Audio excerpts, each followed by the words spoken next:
Develop பண்ணி பெற்றுள்ளது. இதன் காரணமாக புதுக்கோட்டையில் அரக்கோணம் ரயில்வே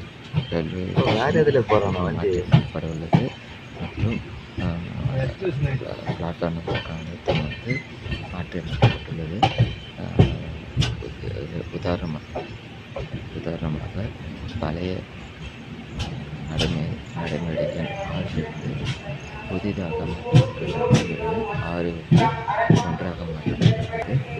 இதேபோல நடைமேடை எண் 5 நடைமேடை எண் 2ஆக மாற்றப்பட்டுள்ளது. மக்கள்